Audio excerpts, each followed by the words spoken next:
안녕하세요. 생생법률쇼 진행을 맡은 최승호입니다. 매주 금요일은 주요 한 주간의 사건, 사고를 짚어보고 분석합니다. 법률사무소 HY의 황무혁 변호사님과 함께합니다. 어서 오십시오. 네, 안녕하세요. 법률사무소 HY의 황무혁 변호사입니다.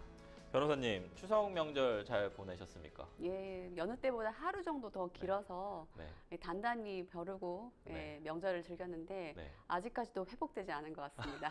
약간 고향 다녀오셨나요? 네, 그렇습니다. 아, 그렇군요. 고향에는 혹시 맛있는 거 많이 드셨어요? 저희 고향에는 더위가 있습니다. 예, 대구에 다녀왔는데 굉장히 덥더라고요. 아, 그렇군요. 예, 서울도 너무너무 더웠는데 예, 들었습니다. 대구는 몇 도였을까요? 36도 정도였는데 네. 뿐만 습도가 너무 강하니까 네. 데프리카 오랜만에 체험하고 오니까 정신이 번쩍 들더라고요. 그렇군요. 이제 지금 이제 좀 가을비가 내리는 것 같은데 조금 나아졌으면 좋겠습니다. 이 방송은 유튜브를 통해서도 실시간으로 함께 방송되고 있으니까요. 많은 시청 부탁드리고요. 유튜브를 통한 소통의 창구도 활짝 열어두겠습니다. 방송 중 궁금하신 질문들 올려주시면 답도 해드릴 테니까요. 많은 참여 바라겠습니다. 여러분은 지금 생생법률쇼 함께하고 계십니다.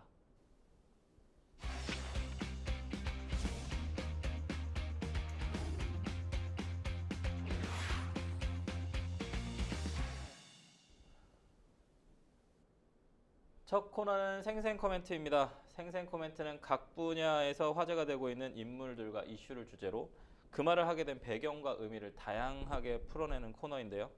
매주 금요일에는 한 주간 벌어진 사건, 사고에서 어떤 인상적인 코멘트가 나왔는지 분석해보는 시간 갖고 있습니다. 첫 번째 생생 코멘트, 누구의 어떤 말인지 볼까요? 명동 맞아? 충격적. 명동에서 과연 어떤 일이 벌어지고 있다는 걸까요? 매장 보관대에 놓인 음료를 마음대로 마신 남성을 본 누리꾼들. 왜 한 남성이 서울 명동의 한 매장 앞에 일반적으로 가면 이 음료 보관대 있지 않습니까? 거기에 손님들이 들어가다가 음료 보관대에다 음료를 꽂아놨는데 그거를 마음대로 마시는 모습이 공개가 된 거예요. 야, 그래서 논란이 좀 일고 있는데 자세한 설명 좀 알려주시죠. 이거 뭔가요, 이게? 예, 이 이야기는 예. 지난 16일 대만의 한 인플루언서가 공개한 내용입니다. 이 심지어? 대만 인플루언서는 예. 자신의 틱톡 계정에다 이런 내용을 올렸습니다. 명동은 음료를 무료 제공한다. 마지막으로 자신만의 특색 있는 음료도 제조한다. 이런 내용의 영상을 올렸는데요. 이러한 설명과 함께 영상 분량은 30초 정도였다라고 합니다. 영상의 내용은 이렇습니다. 한 중년 남성이 의류 매장 앞에 영상이 나오고 있는데요. 보관대에 있는 음료들을 연이어 마시고 있죠. 그러고는 음료 보관대에 있던 음료 중에 다른 음료를 또 마시는 모습이 또 보이는 겁니다. 그러니까 보관대에 있는 음료를 하나 집어든 뒤 빨대로 한 모금 마시고 또 그 뒤에 옆에 있는 다른 음료를 또 마시고 내려놓는 행동을 반복하는데 이런 과정에 다른 남성이 다가와 제지합니다. 그러자 남성은 전혀 개의치 않고 음료를 2개까지 집어드는 모습을 보이고 있죠. 그러더니 한 컵에 섞어서 마시고 있고요. 이 말리던 남성은 결과적으로 자신의 말이 통하지도 않자 결과적으로 자리를 피할 수밖에 없는 상황이었는데요. 이 음료 보관대라는 것은 통상적으로 손님이 쇼핑을 마칠 때까지 음료를 소지한 손님 마시던 음료를 잠시 임시 보관하는 곳을 말하는 것이죠. 이 영상을 올렸던 인플루언서는 이렇게 이야기합니다. 한국에 놀러 갔다가 이 장면 보고 깜짝 놀랐다. 이 남성한테 이러면 안 된다라고 했지만 소용이 없었다라고 하는 내용이 바로 올라온 것이죠. 저도 깜짝 놀란 상황인데 거의 아연실색할 만한 상황입니다. 이 남성분은 대체 이게 뭘까요? 이게 도저히 이해가 안 되는 상황인데 국적은 좀 확인이 안 됐습니다만 정말 만약에 한국 분이시라면 국제적인 망신이 아닐까 싶은데요. 시민들하고 누리꾼들 경악을 금치 못할 것 같아요. 저도 입이 안 다물어지는데. 예, MC님의 반응과 마찬가지로 네. 이 많은 누리꾼들이 경악을 금치 못했습니다. 이 영상은 나흘 만에 조회수 150만 회를 기록했으니까 얼마나 경악과 놀라움이 섞여 있는지 알 수 있죠. 영상을 본 네티즌들은 명동 한복판에서 벌어진 일이 과연 맞는가? 그리고 겁이 나서 더 이상 음료 보관대에 음료를 못 두겠다. 너무 충격적이다 등 영상 속의 남성의 행동들을 비판하고 있었는데요. 일각에서는 아무래도 이곳이 명동이다 보니 명동은 외국인들이 많이 찾는 곳이다 보니 음료를 마시는 남성이 외국인일 것이란 추정이 나왔지만 아직까지는 이 남성의 국적이 확인되지 않았다라고 하고요. 앞으로 이제 의류 매장을 찾는 이들 사이에서는 겁이 날 수밖에 없는 상황입니다. 그래서 이 음료의 남은 양을 체크하고 놓아야겠다. 혹시 봤을 때 조금이라도 줄어 있으면 마시지를 말아라 라는 공감대가 형성되고 있고, 또 한 시민은 앞으로는 이 음료 보관대 음료를 관리하는 직원이 있어야 될 것 같다. 아니면 원천적으로 의류 매장 들어가기 전에는 다 마시거나 버리거나 해야 할 것 같다. 심지어 이상한 성분을 몰래 타는 사람이 있을지도 모르지 않냐. 이러한 우려까지 나오고 있습니다. 아, 이게 뭐 더워서 이랬을까요? 나중에는 이렇게 섞는 장면까지 나오잖아요, 변호사님. 전 약간 정말 너무 좀 충격적인데 이 남성의 행위 법적으로 좀 문제 삼을 수 있는 방법은 없나요? 뭐 형법적으로는 손괴다. 더 이상 아, 마시지 손괴요. 못하게 할 수 있는, 아니면 네. 남의 물건을 가져갔다, 절취했다, 아, 네. 절도다 이런 이야기를 할 수 있는데 이 파렴치죠. 파렴치기 때문에 예. 무엇보다도 이건 빨리 처벌한다 해도 가볍게 될 수밖에 없을 걸로 보이고요. 음료 보관대 관리가 좀 필요하다고 보입니다. 늘 좀 불안한 부분이 있었거든요. 저는 사실 아까 누리꾼이 얘기한 부분이 조금 더 와닿는 게 그냥 먹는 것까지는 뭐 그 음료를 버린다 쳐도 근데 거기다 이상한 걸 타면 그럴 수 있겠다는 생각이 갑자기 들었습니다. 이 부분에 대해서는 조금 뭔가 대책이 좀 필요할 것 같은데요. 그런가 하면 추석 연휴 때 외국인 관광객들이 우리나라를 많이 찾았습니다. 제가 서울에 좀 있었는데 한강공원을 갔었거든요. 외국인밖에 없는 거예요. 한국 사람들은 다 저 고향으로 가셨고 외국인만 엄청 많은 거예요. 그래서 확실히 외국인들이 우리나라를 많이 찾는데요. 이 가운데 서울의 한 고기 뷔페 식당 사장이 중국인 단체 손님 때문에 음식이 떨어진 데 대해서 다른 손님이 항의를 했는데 그것에 대해서 불친절한 태도로 대응을 해서 좀 논란이 일었다고 하죠. 예, 말씀 주신 것과 유사한 예. 상황이었는데요. 네네. 이 서울의 한 고기 뷔페 식당에 예. 중국인 단체 손님이 왔습니다. 그래서 단체 손님 때문에 고기 뷔페 식당에 음식이 떨어지게 되었죠. 이 네. 부분에 대해서 다른 손님이 항의를 하자 오히려 식당 사장은 그럼 오지를 말든가라고 이야기를 해서 이 이야기가 전해지자 누리꾼들이 공분하는 사건들이 있었는데요. 18일 온라인 커뮤니티에는 이런 이야기가 올라왔습니다. 서울 송파구에 위치한 한 고기 뷔페에 방문한 후기가 올라왔는데 예. 이 글쓴이는 처제들이 놀라와서 같이 사진 식사를 하러 나오네요. 간 네. 곳이었는데 여러 가지 추석 연휴에 문을 연 곳을 찾다 들어간 곳이었는데 이미 네. 중국인 단체 관광객들로 만원이었다라고 합니다. 최근에 있었던 일이에요. 예, 어. 지금 첨부되어 있는 사진을 보시면 예. 진열대 위에는 음식이 하나도 남지 않은 상태죠. 아. 정확히 안 보이지만 주 메뉴인 고기도 오직 소량만이 남아 있다라고 네. 합니다. 이 때문에 음식점을 찾았던 A 씨는 네네. 곧 음식을 채울 것이다라는 사장의 말을 믿고 식당에 네. 입장을 했는데 하지만 그들이 떠날 때까지도 식당의 음식은 채워지지 않았다라는 것이고요. 결과적으로 처음부터 계산하고 나올 때까지 저러한 상황, 즉 중국의 단체 손님들이 싹쓸이한 상황을 채우지 않은 상황이었는데 네네. 서너 테이블에는 우리나라 사람 빼고는 없던 상황인데도 음식은 갖추어지지 않았다는데 아이고. 이 부분에 대해서 사장에게 이야기를 했더니 말씀드렸던 것처럼 네. 그럼 오질 말든가라는 경악스러운 답을 했다라고 이게 합니다. 무슨 일인가요? 예, 글쓴이는 얼마나 화가 나던지 단순히 미안하다, 죄송하다라는 말 한마디만 했으면 충분히 이해할 수 있었을 텐데 그러한 말 한마디도 없었던 것에 울분을 토했고요. 네. 앞으로는 그러한 식당을 이용할 생각이 없다라고 단호하게 이야기했습니다. 네. 이런 글에 대해서 누리꾼들 역시나 가게 후기를 보니 어질어질하다, 본사에서 관리를 하지 않냐, 또한 사장의 대처 능력에 대해서 지적하는 글들이 많았습니다. 뷔페는 사실 다양한 음식이 있는 곳이고 추석 연휴니까 분명히 가족들과 함께 갔거나 어쨌든 소중한 분들과 갔을 텐데 아무것도 못 먹고 나왔다.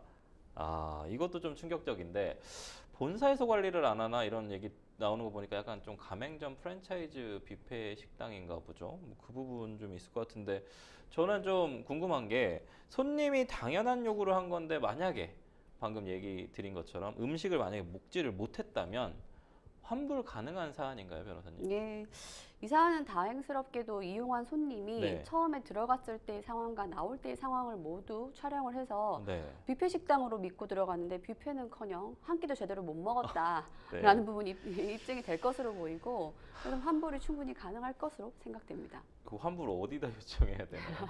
사장님에게 말씀드려야겠죠. 안 되면 오질 네. 말든가라는 말씀만 돌아올 뿐이라면 법원 가셔야죠. 법원 가야 됩니까? 이 뷔페 환불 안 되면? 예, 소액이어서 좀 민망하긴 합니다만 아. 임의적으로 해결되지 않으면 강제력이 동원될 수밖에 없겠습니다. 이야, 이거 참 어렵습니다. 저희는 첫 번째 생생 코멘트 마무리하고요. 두 번째 생생 코멘트로 넘어가 보도록 하겠습니다. 두 번째 생생 코멘트 볼까요?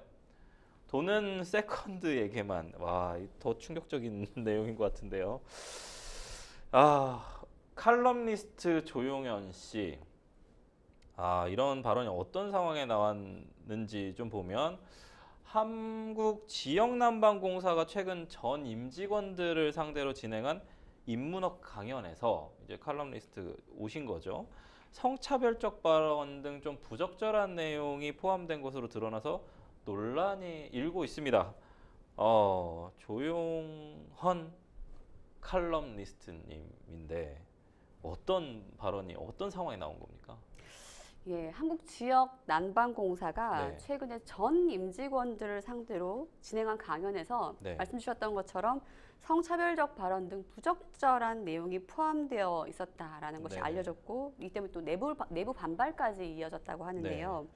구체적으로는 이렇습니다. 더불어민주당의 장철민 의원실은 공사 직원들의 내부 제보를 입수했다고 합니다. 제보를 네. 받고 공사 측에다 자료 제출을 요청했는데 네. 결과적으로 이러한 사실이 확인됐다고 하죠. 한국지역난방공사는 지난 12일 칼럼니스트 조용헌 씨를 네. 초청을 했습니다. 네. 그리고 강연을 의뢰를 했는데 내용은 이렇습니다. 인문학 특강이고요. 네. 인생을 바꾸는 6가지 방법이란 주제였다고 합니다. 네. 그런데 이 강연에서 나온 내용이 남성 정액 총량이 정해져 있으므로 이를 아껴 쓰면 양기가 차서 눈에 빛이 난다. 돈은 세컨드한테만 쓴다라는 등의 성차별적 발언이 있었고 또한 집터가 안 좋으면 죽을 수도 있다. 또한 내세와 귀신을 믿어라는 등의 요즘에 잘 하지 않는 이런 비과학적 발언까지도 강연 내용에 포함되어 있었던 것이 드러난 것이었습니다. 이게 저는 방송에 옮겨도 되는 내용인가 라는 생각이 좀 들 정도로 지금 제 두 눈을 좀 약간 의심을 하고 있는데 이 남성 정액 총량 이 부분은 도저히 좀 받아들이기 좀 어려운데 이것도 어이가 없지만 돈은 세컨드에게만 쓴다는 거는 뭔가요 대체? 이 정확한 내용은 드러나지 않았는데 네. 예, 이 부분이 말씀드렸던 것처럼 직원들을 위한 인문학 강의였단 말입니다. 네네. 이 부분 때문에 이 강연이 무슨 내용이었길래 네. 봤더니 네. 원래는 이런 내용이었다고 합니다. 네네. 인문학을 통한 개인의 긍정적인 변화와 도모 및 네. 전 임직원이 함께 소통하는 조직 문화 조성을 목표로 삼아서 함께 소통이요? 예, 그리고 아. 과거 사례를 통해 베푸는 삶을 보고 인생의 스승과 명상과 독서 등 인생을 살아가는 지혜가 당초의 주제였다라고 합니다. 네. 그리고 이제 강연비는 350만 원이 350만 원이요? 되었다라고 아. 하는데요. 과연 이 내용이 왜 나온 건지, 과연 주제와 어떠한 연관성이 있는지 굉장히 네. 의문스러울 수밖에 없는 것이죠. 네. 예. 야, 정말 좀 어이가 없네요. 인생을 바꾸는 6가지 방법에 정력을 뭔가 관리를 해야 되고 돈은 세컨드한테만 써야 되고 내세와 귀신을 믿어야 되고 근데 내용은 지금 또 방금 말씀해 주신 것처럼 인생의 스승, 명상, 독서 등 인생을 살아가는 지혜. 심지어 또 이제 임직원들과 함께 소통하면서 살아가는 내용인데 함께 소통하는 내용이 이런 게 저는 도저히 좀 이해가 안 되는데요. 무엇보다 좀 강의를 직접 들은 직원들이 가장 황당했을 것 같아요. 변호사님, 이거 어떤 반응들이 나왔습니까? 예, 강연이 끝난 뒤에 예. 내부 게시판은 그야말로 와글와글이었죠. 난리 날 것 예. 같은데요, 이거. 이 인문학 강의가 아니라 이건 스탠딩 코미디 수준 아니냐라는 네. 낯뜨거운 이야기가 나왔고요. 다시는 이런 강사가 섭외되지 않도록 해달라.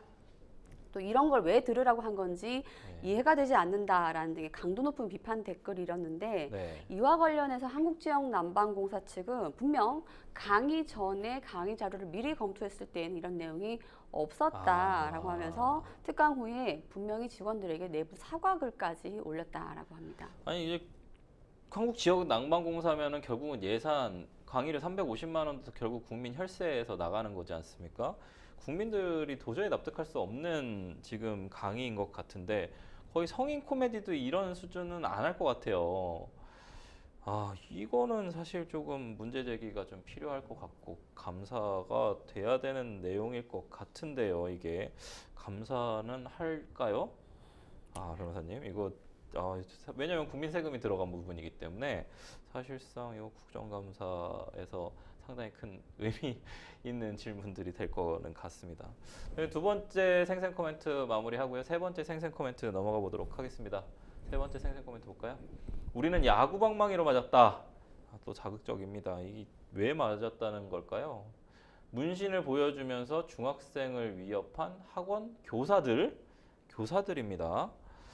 중학생인 원생들을 불러서 강제로 휴대전화를 좀 검열을 하고 문신을 보여주는 등 위협한 학원 교사들이 벌금형을 선고받았다고 하는데요. 참 어이가 없습니다, 변호사님. 근데 학원 선생님들이 문신이 있는 것도 너무 웃긴데 문신을 보여주면서 아이들을 겁박을 했다고요. 예. 뭔가요, 이게? 부산지방법원 형사항소부에서 판결 네. 내린 내용 사건이었습니다. 네. 부산지방법원 형사항소 3부에서는 아동복지법 위반, 아동학대 혐의로 예. 3명의 학원 교사에게 벌금형을 선고했는데요. 네네. 당초에 항소심에서 원심을 파기하고 3명의 피고인 중 1명에게는 700만 원, 그리고 나머지 2명에게는 400만 원과 200만 원의 판결을 선고했습니다. 네. 무슨 일이기에 사실관계를 좀 보면요.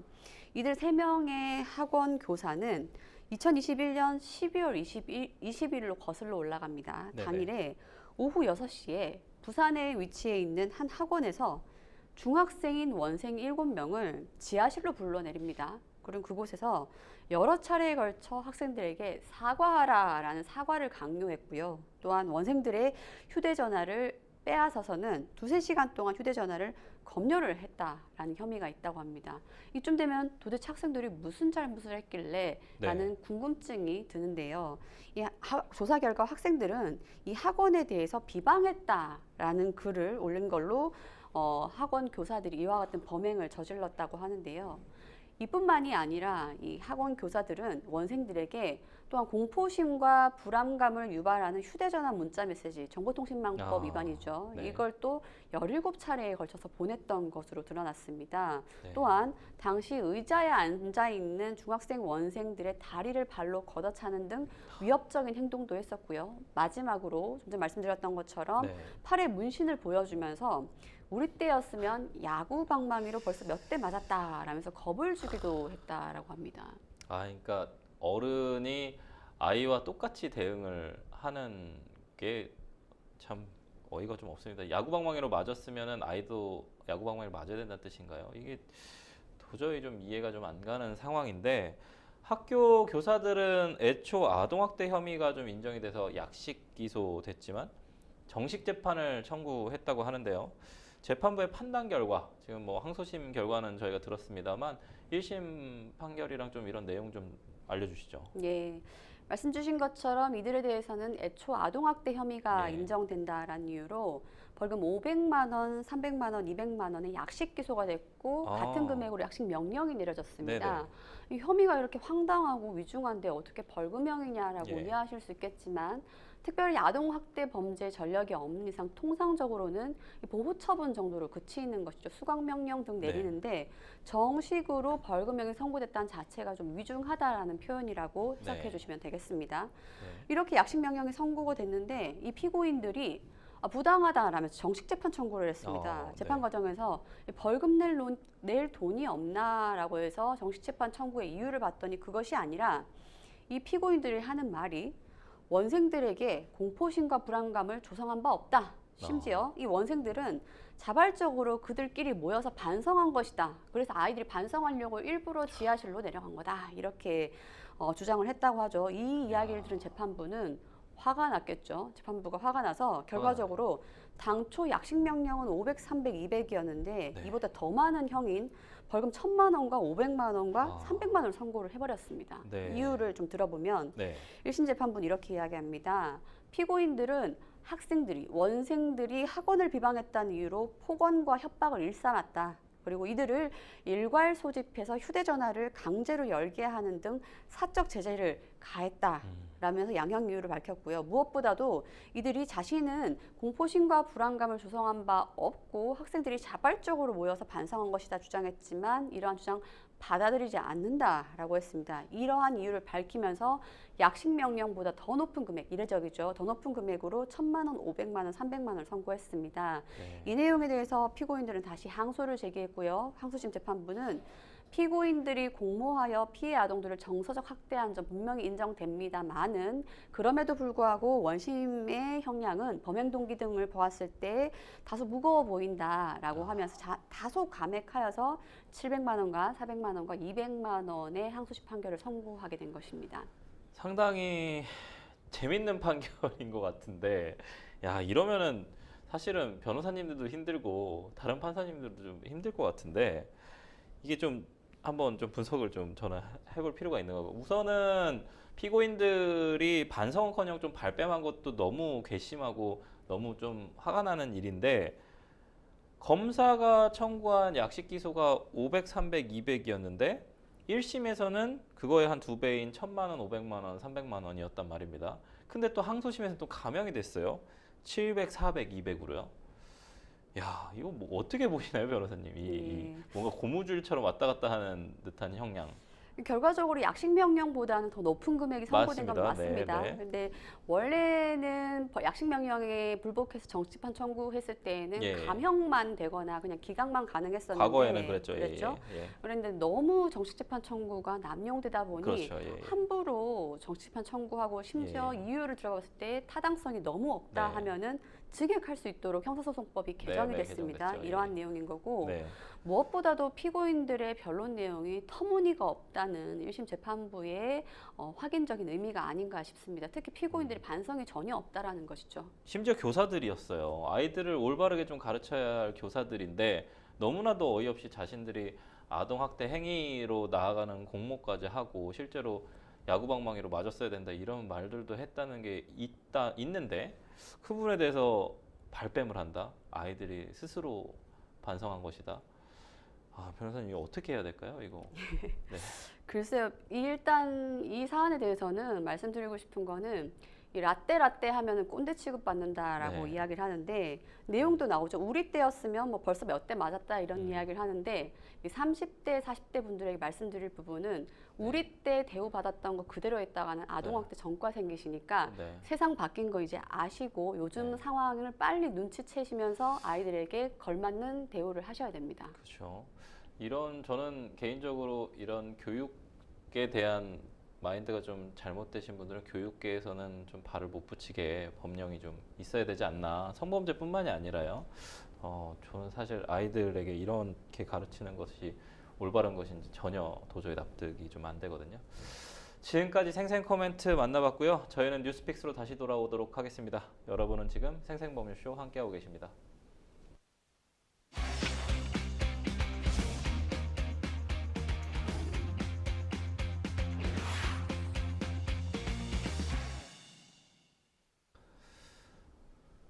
네, 분야별 가장 핫한 소식을 집중 분석해보는 시간 뉴스픽스 시작합니다. 매주 금요일 주요 사건, 사고, 이슈들을 짚어보는데요. 뉴스픽스 오늘 만나볼 첫 번째 주제는 다중추돌, 터널 역주행 참변, 사고 이어진 추석 연휴입니다. 이번 연휴에도 또 유독 교통사고가 많았던 것 같습니다, 변호사님. 전북 전주에서는 다중추돌 사고가 발생했는데 음주 신고를 받고 출동한 경찰차를 피해서 달아나다가 사고를 냈다고 합니다. 변호사님, 이게 어떤 사건인가요?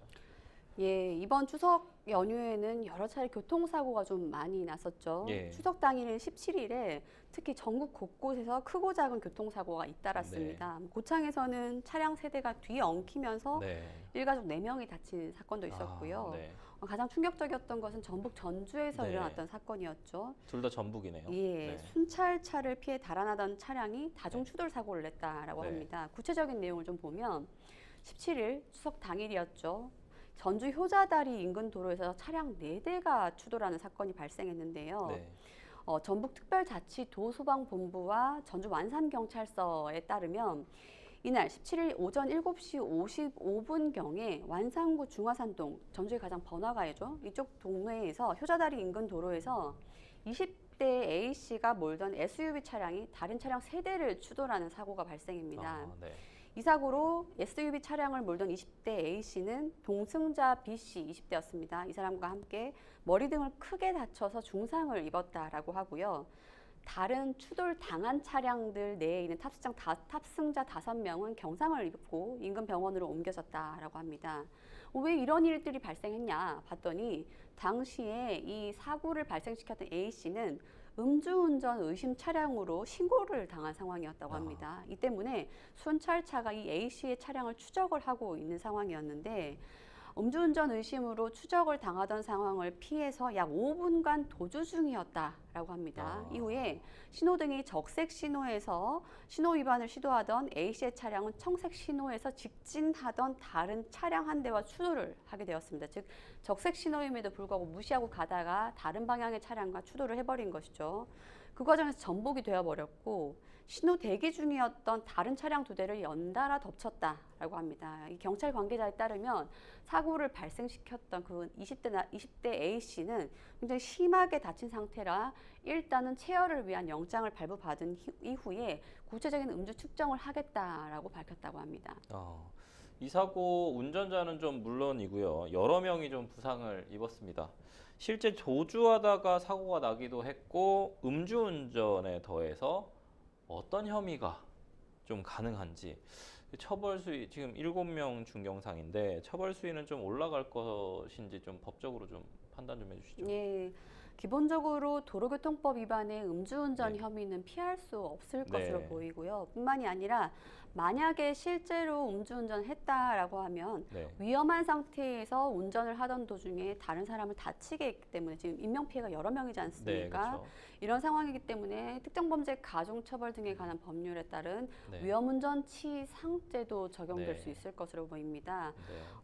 특히 요즘에 도로교통에서 발생하는 음주운전 사고에 대해서는 엄중한 처벌을 네. 피할 수 없는 상황이죠. 맞습니다. 이 때문에 여러 명의 상해를 입은 사람이 나온 점도 감안했을 때 네. 실형도 결코 피할 수는 없을 것으로 보이고요. 네. 최근 대법원 양형위원회가 밝힌 음주운전 치상죄 기준에 보더라도 최소한 실형 정도는 충분히 선고될 수 있을 것으로 예상됩니다. 네. 사실 뭐 구속 수사도 좀 가능할 수도 있는 영역인 것 같고요.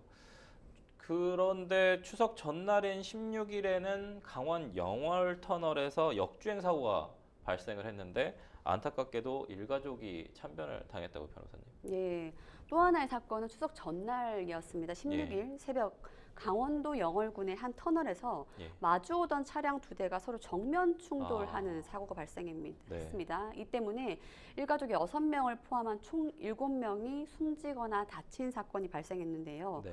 어떻게 하다 마주오는 차량이 서로 부딪히는 일이 발생했는가? 16일 오전 1시 27분쯤이었다고 합니다. 강원도 영월군 국도 38호선 영월 2터널 내에서 발생한 것이라고 하는데요. 사진이 나오고 있는데 앞에 예. 완전히 뭐 저기 보시면 찌그러졌네요. 하얀 차량은 카니발 승합차였고요. 네네네. 그리고 까만 차량은 셀토스 SUV 차량이었는데요. 네. 두 차량이 정면으로 충돌한 것입니다. 두 차량 다 운전자가 사망을 했네요. 맞습니다. 카니발 운전자는 30대 남성이었고 네. 셀토스 SUV 차량 운전자는 20대 남성이었는데 두 사람 모두 사망을 네. 했고요. 네. 카니발에는 이 운전자의 아내와 자녀 등 일가족 5명이 타고 있었는데 이들은 중경상을 입고 인근의 병원으로 후송이 되었고요. 네. 말씀드린 것처럼 경찰은 이 SUV 차량, 셀토스 차량이 도로를 역주행하는 과정에서 사고가 난 것으로 보고 좀 더 정확한 사고 경위를 조사하고 있는 상황이라고 합니다. 저 소형 SUV가 그러면 역주행한 차량이면 카니발은 날벼락을 맞은 건데 순식간에 또 남편을 잃고 아버지를 또 잃었을 수도 있을 것 같습니다. 이번 사고와 같이 좀 사고를 일으킨 운전자가 사망을 하는 경우에 뭐 즉사를 했겠지만 가해자 처벌은 어쨌든 어렵지 않습니까? 이런 경우에 피해자 보상 같은 것은 좀 어떻게 이루어지나요? 예, 기본적으로 사건을 발생시킨 가해자, 범인이 사망했다면 더 네. 이상 수사를 할 수 있는 동력이 없죠. 그 네. 즉시 공소권 없음으로 네. 끝나버려야 되는 건데 네. 그렇다 하더라도 그 사고를 유발한 사람이 타인에게 끼쳤던 손해에 대한 민사 부분은 남게 됩니다. 네. 즉 그 말인즉슨 그 사망한 사람의 친족들이, 가족들이 상속이라는 문제로 채무자가 될 수밖에 없는 것이고요. 네네. 다만 요즘에는 망자가 큰 채무를 발생시킨 즉시 사망했다고 하면 또 상속 예. 포기라는 방법으로 상속인들이 채무를 면하기도 하지요. 그러니까요. 이 역주행 교통사고를 일으킨 운전자가 해병대 부사관으로 좀 확인이 됐는데 그 때문에 좀 음주 여부를 좀 바로 확인을 하지 못했다고 해요. 현장에서 사망을 해가지고요. 과실 차량 운전자 사망 시에 사고 원인 조사나 수사 같은 경우에는 좀 어떻게 진행이 되나요? 예, 말씀 주신 것처럼 16일 발생했던 영월 예. 터널 사고에 이 사고를 일으켰던 역주행 운전자는 네네. 바로 해병대 부사관인 것으로 확인됐습니다. 경북 포항에서 근무하는 부사관이라고 네. 하는데요. 네. 이 남성은 16일 혼자서 SUV 차량을 홀로 몰다가 영월군 국도 38호선 영월 2터널에서 네. 역주행하던 도중에 마주오던 카니발과 정면 충돌했는데 네네. 이 상황에 대해서 결과적으로 차량은 형체를 알아볼 수 없을 만큼 부서졌고 네. 또 운전자들 모두 사망했기 때문에 이 음주 여부를 확인하는 것이 어려운 상황이 돼버렸죠. 이 때문에 경찰은 일단 차량 블랙박스 확인 그리고 터널 내 폐쇄회로 확인 네. 이러한 영상을 분석함으로써 이 잘못된 진입로로 들어간 경위가 어떠한지를 영상 분석하는 방법을 확인하고 있고요. 네. 한편으로는 비록 사망했다 하더라도 음주 여부를 확인하기 위해서 그 사망한 남성의 혈액 채취를 네. 국립과학수사연구원에 정밀 분석 의뢰한 상황이라고 합니다. 네. 결과가 나온 데는 2, 3주 정도 소요된다고 하고 네. 경찰 관계자는 사고 터널은 진입로 이전에 이미 역주행 금지 표지판이 부착된 곳이기 때문에 네. 국가수로부터 그 혈액 채취, 혈액 검출에 대한 결과를 받는 즉시 해병대, 즉 군검찰로 사건을 이첩할 방침이다라고 알렸습니다. 근데 사건 당시에 좀 사고 직전에 112에 역주행 신고가 한 차례 있었다고 합니다. 근데 그 사고를 좀 막기에는 좀 역부족이었던 것 같아요, 변호사님. 이게 사실 카니발 아까도 제가 말씀드렸습니다만 가족들 입장에서는 너무너무 안타까운 상황이거든요. 이거 어떻게 막을 수 없을까요? 네. 일단 이날 전조가 좀 있었다고 합니다. 물론 네. 굉장히 짧은 시간 전이긴 했는데요. 네네. 강원경찰청이 알려준 바에 따르면 예, 예. 16일 오전 1시 28분이었습니다. 네. 1시 28분 3초 정도에 차량이 역주행한다라는 신고가 접수했다라고 합니다. 너무 깜짝 놀랐어요. 이러한 신고가 접수되자마자 경찰은 신고 위치와 가장 가까운 곳에 위치한 순찰팀에게 출동 지령을 내렸습니다. 네. 그로부터 2분 뒤에 소방당국은 교통사고 발생 사실을 알렸고 또한 공동대응 요청을 했다라고 하죠. 말씀드린 것처럼 강원소방본부가 확인한 결과 사고는 1시 27분이었습니다. 네. 교통사고 발생 최초 신고가 접수됐던 점 미뤄봤을 때에는 사고 발생 시점과 그다음에 역주행을 목격한 시점이 굉장히 인접한 상황인 그런 것 거죠. 같아요. 1분 차이밖에 되지 네네. 않으니까요. 이 부분 때문에 결과적으로 굉장히 안타까운 부분이 있는 것으로 보이고요. 무엇보다도 이 역주행 과연 막을 수 없는가라는 부분인데 경찰과 도로당국에 따르면 동영월 교차로에서 역방향으로 잘못 진행되는 사례가 꽤 있었나 봅니다. 그래서 네. 이것을 막기 위해서 지난해 이미 동영월 교차로에 우회전 금지 표지판도 설치했고 네. 또 그 표지판을 고속도로 표지판 크기와 똑같은 크기의 것으로 설치를 했지만 이날 새벽 1시 27분에 이 운전자는 잘못 진입한 또 실수를 저질렀다라고 하는 거죠. 네. 역주행으로 만약에 들어가면 물론 음주운전이었을 수도 있겠습니다만 역주행으로 들어가면 좀 당황스러울 것 같아요. 만약에 뭐 그럴 일은 없겠지만 우리 변호사님이 만약에 역주행으로 들어가면 뭐 길에 어쨌든 잘못 설계된 결과로 들어갈 수도 있지 않습니까? 그랬을 때는 어떻게 하실 것 같으세요? 멈추실 것 같으세요? 아니면 일단 뭐 더 달렸다가는 큰일이 날 수 그쵸. 있으니까 비상 깜빡이를 켜고 켜고, 네. 최대한 빨리 신고를 하는 것이 아, 맞다고 네네. 보고요. 특히 터널 교차로 안에서는 어떻게 피할 수 있는 네네네. 방법이 없으니까 네. 최대한 비상 깜빡이를 켜고 자신이 위급한 상황을 알리는 게 우선이라고 봅니다. 아, 그러니까 달려간다는 건 사실상 뭔가 음주 상태나 뭔가 확실히 판단하기 좀 어려운 상황이었을 것 같다. 제가 이런 말씀을 드리는 이유가 얼마 전에 저희 비참한 참극이 있지 않았습니까? 광화문에서도 그 부분도 사실은 역주행 사건이거든요. 자꾸 이런 부분이 나타나서 좀 불필요한 희생을 저희가 감수하면서 살아야 되는 것이 아닌가라는 생각 때문에 좀 안타깝습니다. 지난 5년간 고속도로 역주행 사고가 총 39건이 발생한 것으로 나타났는데요. 고속도로 역주행 사고는 2차, 3차 사고까지 좀 유발할 수가 있어서 정말 심각하게 다뤄야 하는 사안입니다. 실효성 있는 대책 마련이 좀 필요해 보이는데요, 변호사님. 예, 말씀 주신 것처럼 지난 5년간 고속도로 역주행 사고가 총 39건 발생했는데 국회 교통위원회 네. 소속 손명수 의원실에 따르면 네. 2020년부터 올해 8월까지 고속도로 역주행 사고로 총 16명이 사망했고 40명이 40명이 부상을 입었다라고 합니다. 역주행의 가장 큰 원인으로 파악된 것은 음주운전이라고 네. 하죠. 그리고 역주행으로 인한 사고 39건 중 음주로 인한 사고가 14건으로 비율이 가장 컸고 또한 진입로를 착각하여서 발생한 사고도 7건에 이른다라고 합니다. 네네. 2023년에는 고속도로 역주행 사고가 14건이나 발생했고요. 네. 또한 2023년 고속도로 역주행 사고 현황을 분석해 보면 14건의 사고 중 본선 유턴 사고가 10건에 달하는데요. 예. 이 문제가 있다. 사고 예방 대책은 빨리 마련되어야 한다라고 하자 한국도로공사는 이렇게 이야기합니다. 노면 색깔 유도선 충분히 표시했고 네. 역주행 금지 노선 표시 확대 설치하고 있다라고 하지만 네.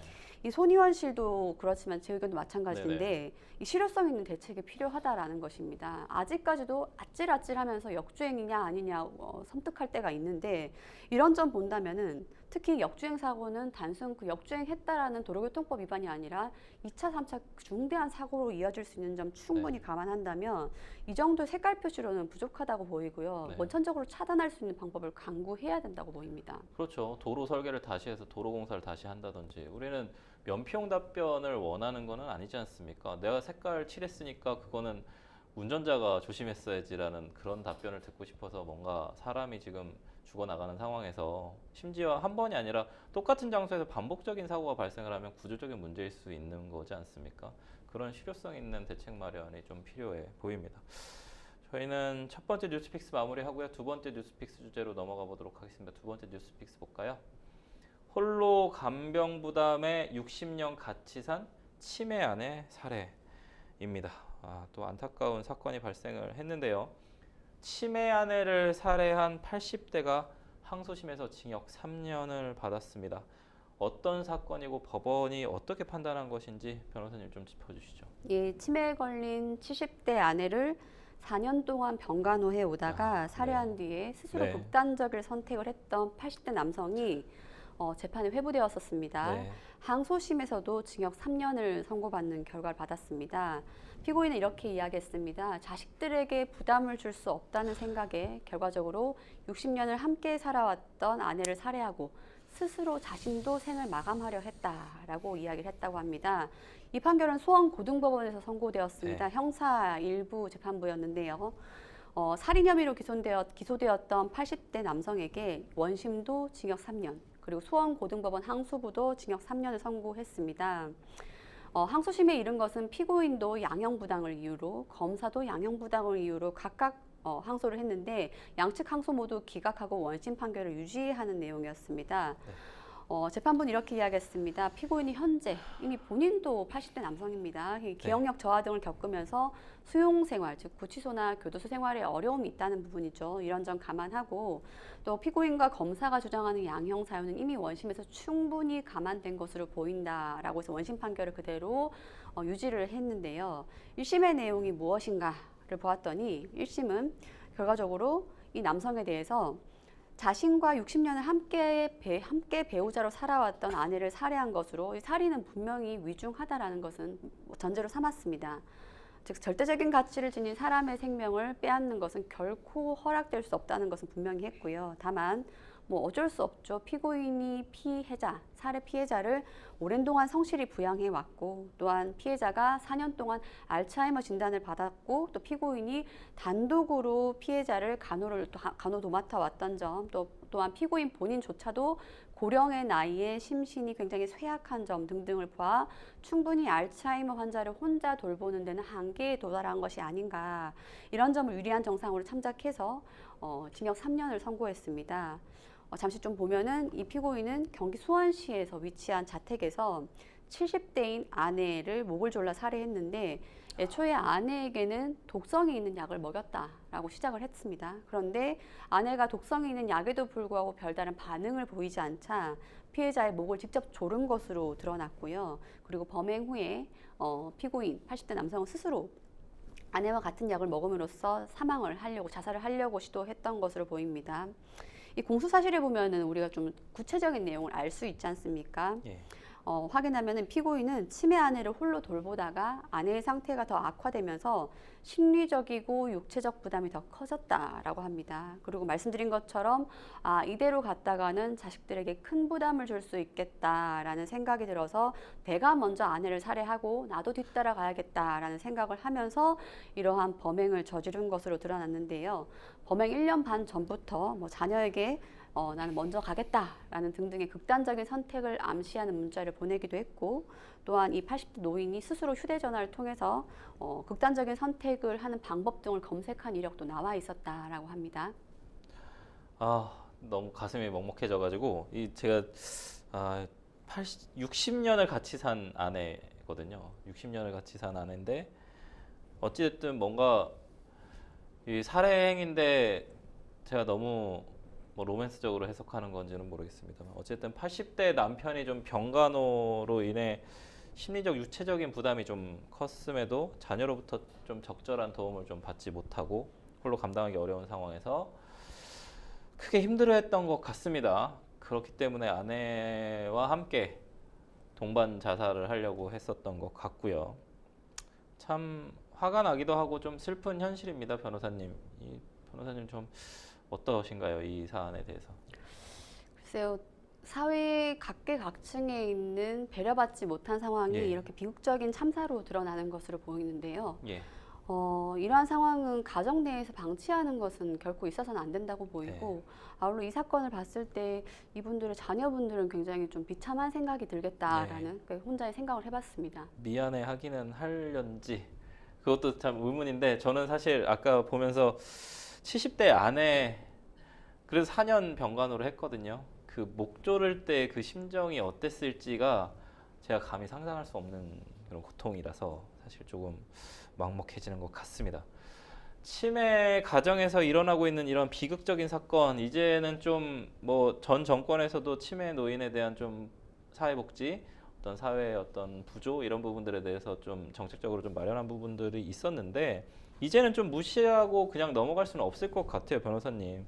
국가적으로 좀 대책 마련이 좀 더 필요하지 않을까요, 적극적인? 예, 치매는 이제 더 이상 한 가정 내에서 숨기고만 있어서 될 문제가 아니게 되었죠. 치매는 80세 이상 노인 4명 중에 1명이 걸릴 정도로 이제는 굉장히 흔한 질병이 되었습니다. 따라서 남의 문제가 아니고 또 더 이상 숨길 이유가 없는 상황이 돼버렸는데, 집안에 일단 치매 환자가 발생했다라고 하면 스스로 가정 내에서 스스로 해결하려고 하지 말고 주변에 명확히 알리고 도움을 요청하는 것이 반드시 필요하고요. 또한 혼자의 고민을 스스로 혼자만 가지고 있다면 간병인이 오히려 정신적으로 크게 해해질 수 있는 점 감안했을 때 똑같이 치매 환자를 돌보고 있는 사람들끼리 네트워크를 형성해서 정보도 공유하고 힘든 점도 같이 공유하는 등의 이러한 네트워크가 굉장히 중요하다고 보이고요. 말씀드렸지만 환자 보호보다도 환자를 돌보는 사람의 우울증 등등의 염려가 있기 때문에 그런 것이죠. 이러한 점 분명히 필요하다고 보입니다. 네, 너무 안타까운 사연입니다만 어쨌든 살인 행위는 정당화될 수는 없기 때문에 그 부분에 대해서는 죗값을 치러야 될 것 같습니다. 저희는 두 번째 뉴스픽스 마무리하고요. 세 번째 뉴스픽스 주제로 넘어가 보도록 하겠습니다. 세 번째 뉴스픽스 주제 볼까요? 대나무로 목 찔러 직장 동료 살해입니다. 끔찍한데요. 지난 9일입니다. 광주에서 굉장히 끔찍한 일이 있었습니다. 50대 남성이 직장 동료에게 피습을 당해서 숨지는 일이 있었다고요. 뭐 내용 보니까 대나무가 나오네요. 예. 출근하러 집을 나선 예. 직장 동료를 찾아가 때리고 또 예. 대나무로 만든 흉기를 찔러서 숨지게 한 사건이 발생했습니다. 예. 광주 서부경찰서는 지난 9일에 50대 남성 A씨를 광주 북구의 한 아파트에서 네. 살인 혐의로 긴급 체포했다라고 알렸는데요. 네네. 이 체포된 A씨는 이날 오전 7시 30분이었습니다. 광주 서구 풍암동의 아파트 단지 안승강기 앞에서 직장 동료 B씨를 만났습니다. 그리고는 미리 준비한 대나무로 여러 차례 때리고 목을 찌른 뒤에 달아난 혐의를 갖고 있죠. CCTV 화면 나오고 있는데 왼쪽 지금 보이는 게 대나무인 거잖아요. 예, 오른손에 그렇습니다. 들고 있는 게. 이 A씨는 아파트 인근에서 이미 B씨를 기다리고 있었다고 합니다. 그리고 네. 출근하기 위해서 집 밖을 나서던 B씨에게 다가가 범행을 저질렀는데요. 이 범행 피해를 입었던 B씨는 목 등을 크게 다쳤고요. 병원으로 이송하던 도중에 끝내 숨졌다고 합니다. 범행 직후에 이 A씨는 아파트 비상계단을 통해서 1층으로 내려왔고 네. 차를 타서는 현장을 벗어났다고 합니다. 그리고 범행으로부터 얼마 지나지 않아 오전 10시 55분경 광주 북구의 한 아파트 주차장에서 경찰에 발견되어 긴급 체포됐는데요. 네. A씨가 범행에 사용했던 좀 전에 보신 그 대나무는 아파트 비상계단에서 발견되었습니다. 네. 이 끝자락에는 타이로 고정된 비닐이 감긴 상태였다라고 하고요. 네. 또한 경찰은 이 범행의 과정을 봤을 때 비단 이 대나무뿐만이 아니라 추가 사용 도구가 더 있을 것으로 추정 중이며 이 A씨를 상대로 범행 동기 등을 더 정확히 사건 경위 조사하고 있는 상황이라고 합니다. 근데 이게 피해자가 집 현관문을 딱 나가자마자 발생하는 사건인데 직장 동료였다고 해요. 이 직장 동료인데 왜 이런 사건을 벌인 겁니까? 예. 모르는 사람 사이도 아니고 직장 동료인데 왜 이런 일이 있었을까? 네. 확인을 했더니 이 가해자인 A씨와 네. 피해자인 B씨는 나이대가 비슷했다라고 네. 합니다. 그리고 친분도 두터웠지만 이 네. 둘 사이에서는 같은 직장 내에서의 업무 처리 방식에 대한 견해 차이가 있었고 그 때문에 네. 갈등을 겪었다고 합니다. A씨는 조금 더 직장 상사였다고 하는데요. 네. 직장 상사인 A씨는 갈등이 있다 보니 내 뜻대로 따라주지 않는다라는 이유로 B씨의 업무 처리 방식에 대해서 굉장히 불만을 표했고 이 업무 처리가 제대로 되지 않자 심지어 직장 회의에 B씨 때문에 참석하지 않는다라면서 2달간 참여하지 않는 적도 있었다라고 합니다. 네. 경찰 조사에서 이 A씨는 살해 혐의에 대해서는 모두 시인을 했다고 합니다. 하지만 이날 진행되었던 현장 검증에서는 왜 그리고 어떻게 그랬는지는 정확히 기억이 나지 않는다라고 밝혔다고 하고요. 네. 말씀드린 것처럼 사건 경위와 범행 동기에 대해서 좀 더 정확한 조사가 필요할 것으로 보입니다. 야, 기억나지 않는다. 심신상실 주장하는 건데 이게 사실 왜 그런 주장을 하는지 잘 모르겠습니다만 피해자를 기다렸지 않습니까? 그 아파트 인근에서 이거 계획범죄라고 볼 여지가 상당히 높아 보이는데 계획범죄면 좀 가중처벌되는 부분이 있을까요? 예, 맞습니다.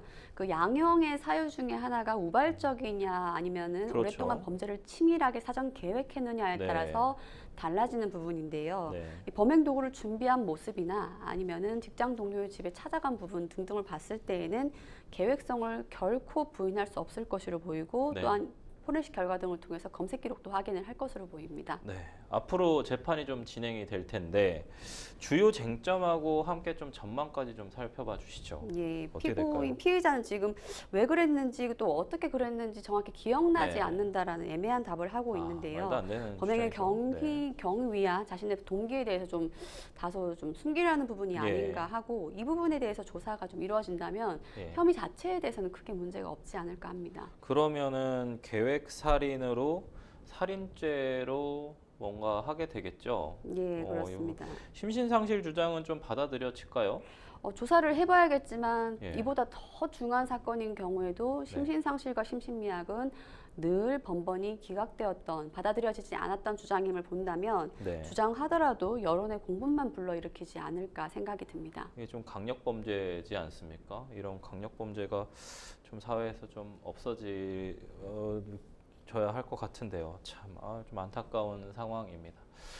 생생법쇼 어느새 마칠 시간입니다. 오늘 함께해 주신 황미옥 변호사님 고맙습니다. 방송이 끝나더라도 상담 접수는 계속되니까요. 변호사들에게 무료 상담 받고 싶으신 분들은 상담 전화 02-557-8295번으로 연락 주시거나 평일 오전 9시부터 오후 6시까지 법률방송 홈페이지 내 법률 상담 클릭 또는 전화 주시면 될 것 같습니다. 아래 하단으로 나가고 있는 이메일로도 접수해 주시면 감사하겠습니다. 생생법률쇼 오늘 이만 인사드리도록 하겠습니다. 시청해 주신 시청자 여러분 고맙습니다.